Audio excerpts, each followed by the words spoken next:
Hello students. Today we are going to learn how to do vertical shifts in graphs, both linear graphs and exponential graphs. Okay, so our objective is I can shift a function vertically. Okay, remember linear equations are in the form y equals mx plus b, where m and b are generally just numbers, and exponential equations are of the form y equals a times r raised to the x power, where a and r are generally numbers as well. Okay, so we're going to label each function on the graph. Okay, so we're going to cross out that. We don't need that. Complete the table. We're going to complete the table first, and that will help us identify which one of these lines is y1, y2, and y3. So the function y1 equals negative 3x. The slope is generally what's in front of x. That's negative 3. What's the y-intercept? Usually it's the plus b. Since there's nothing added there, then the y-intercept is 0. So if we look over here and we see it crosses the y-axis at 0, then this middle one must be y1. Okay? Then we go on to the next one and we see the slope here is also negative 3. But our y-intercept is at 6, so I'm going to put 0, 6. And again, your y-intercept, the x value is always 0, and I'm going to put it up here as well. Okay, so 0, 6, 0, 6 is going to be right here. So this third line over is going to be your second or y2 function. Okay. Now, the third one here, y3, our slope still is negative 3. And our y-intercept, if I put 0 in for x, I get negative 12 out for y. And if I look at the three graphs, it'll be this very first one that goes all the way down to negative 12. Okay? All right, so those are our linear functions, and see how that one just shifted a little bit. You could either think of it as shifting left or right, or up or down. Vertical shift, it should be up or down, but yeah, see, it's the same line. It's just moved up and then it's moved down. Okay, so that's how that is. Okay, now we're going to complete this table on the exponential functions where y4 equals 2 to the x. Okay, so what is the factor? The factor is the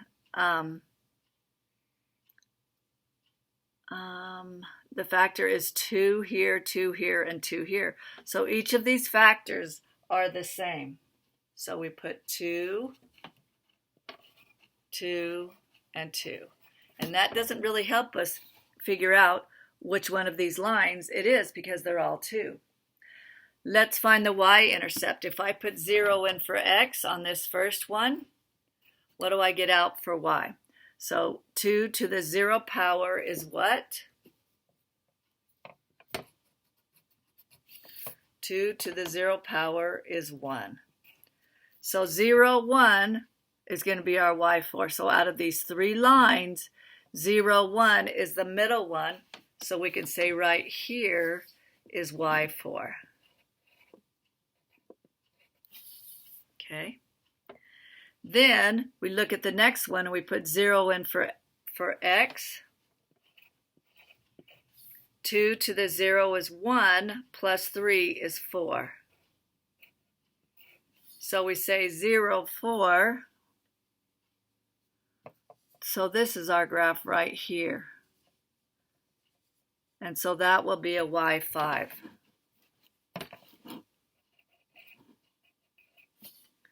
Okay. And then this last one we can tell is going to be y6. We put a 0 in for x. Let's see what comes out. 2 to the 0 power is 1. 1 minus 4 is negative 3.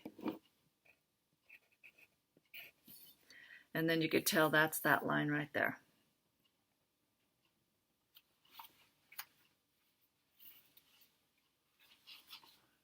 Okay. Let's go on to page 133.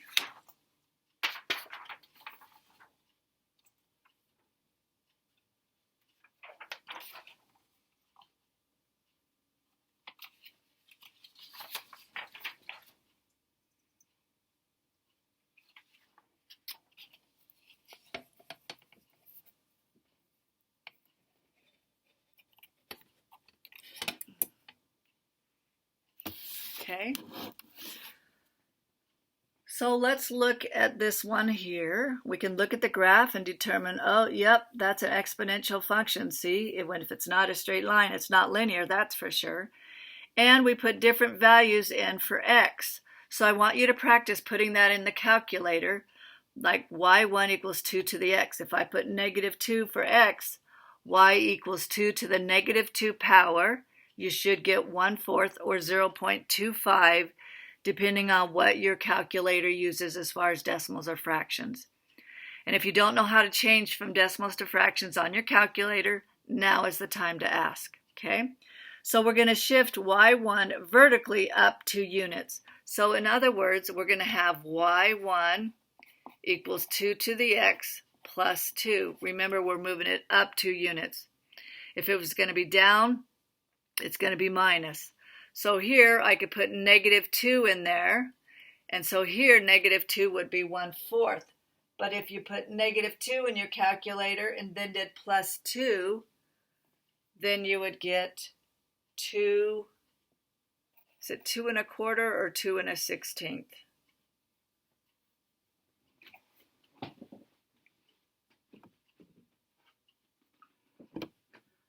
So we go, using my calculator here, I'm going to go 2 y to the x is 2, and then negative, because you put your negative after, equals something, and then I go plus 2, 2.25, so that's 2 1/4.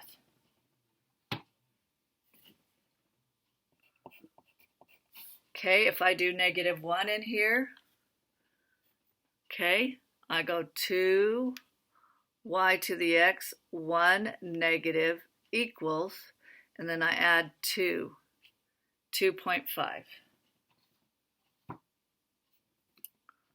or 2.5. If I put 0 in there, 2 to the 0 is 1, 1 plus 2 is 3. 1, can we see any comparison here where we're just adding 2 to each of these? So, let's look at y1, the characteristic. Is it a growth or decay? It's a growth because it's going up. Y-intercept, where does it cross? At 0, 1. Asymptote and y1, okay, it's never going to equal this x equals or y equals 0 or the x-axis. What I can do is check by putting in negative 100 and see what number that's close to, and it will be very close to 0. So I'll put y equals 0 where that asymptote is, okay? Now I'm going to plot these points and show where they are on the graph and what happens. If we're moving it up 2 units, we'll get negative 2, 1, 2 1/4. Negative 1, 2 1/2. 0, 3. And basically, and then if we go 1, we go 4. And I made a mistake. That one's right there.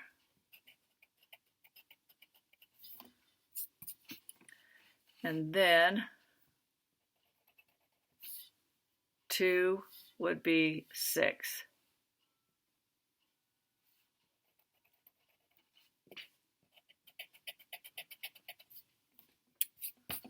Okay, then we're going to combine, and then 3, we didn't go to 3. If we did 3, 2 to the 3rd is 8 plus 2 is 10. So you could just go up 2 units from that. And this one, it will never cross y equals 2. Our y-intercept is at 0, 3. And it's also a growth because it's going up and to the right. Okay? All right, students, you can do this. You rock.